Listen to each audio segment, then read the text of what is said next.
أنت التواب الرحيم واهدنا ووفقنا إلى الحق وإلى صراط مستقيم ببركة القرآن العظيم اللهم ارحمنا بالقرآن واجعله لنا إماما ونورا وهدى ورحمة اللهم فهمنا منه ما نسينا وعلمنا منه ما جهلنا وارزقنا تلاوته آناء الليل وأطراف النهار واجعله لنا حجة يا رب العالمين اللهم زينا بزينة القرآن وأكرمنا بكرامة القرآن وشرفنا بشرافة القرآن وألبسنا بخلعة القرآن وعافنا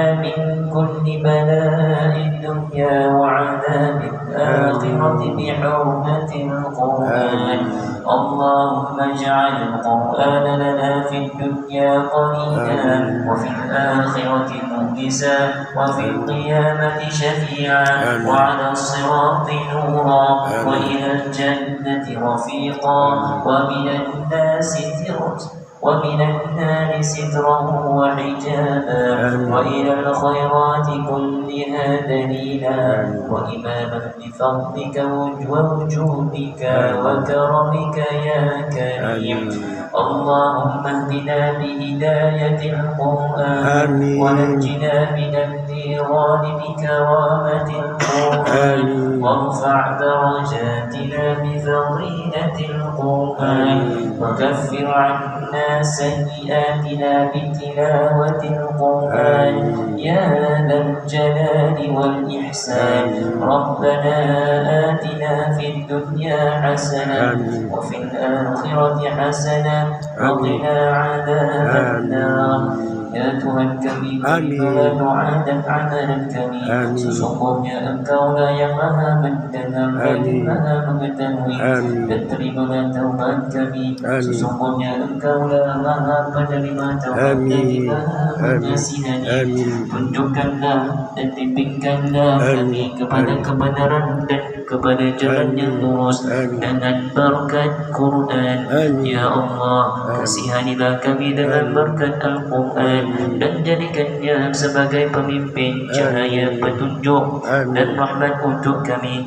Ya Allah, ingatkanlah kami apa yang telah dilupakan dari kami dari Al-Quran dan ajarlah kami apa yang kami tidak tahu tentang isi Al-Quran dan kurniakanlah kami keupayaan untuk membacanya sepanjang malam dan siang dan jadikanlah Al-Quran itu sebagai hujjah untuk kami. Wahai Tuhan pemelihara sekalian alam, Ya Allah, hiaskanlah diri kami dengan keindahan Al-Quran, muliakan kami dengan kemuliaan Al-Quran dan serikan kami dengan ketinggian martabat Al-Quran dan pakaikan kami dengan pakaian permata Al-Quran.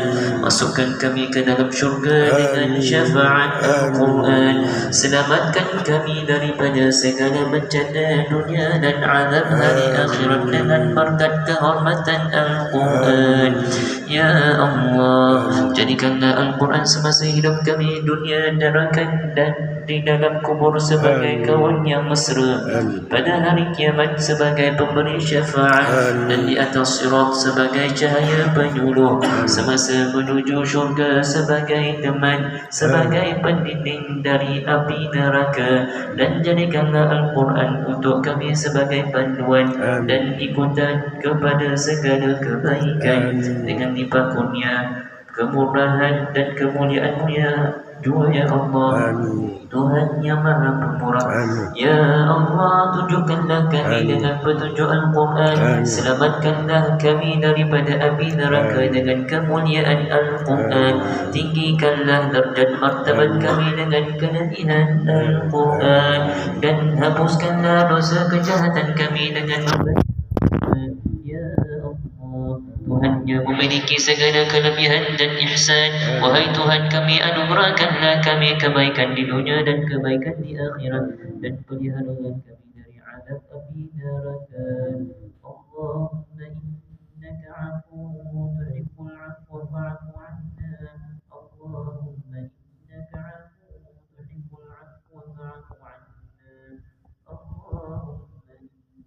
العفو تحب العفو فاعف عنا اللهم بارك لنا في شهر رمضان وارزقنا ليلة القدر واجعلنا فيه من العاملين واجعلنا فيه من المفلحين واجعلنا فيه من المتقين ربنا هب لنا من أزواجنا وذرياتنا قرة أعين واجعلنا للمتقين إماما ربنا آتنا في الدنيا حسنة وفي الآخرة حسنة وقنا عذاب النار وصلى الله على سيدنا محمد وعلى آله وصحبه وسلم والحمد لله رب العالمين.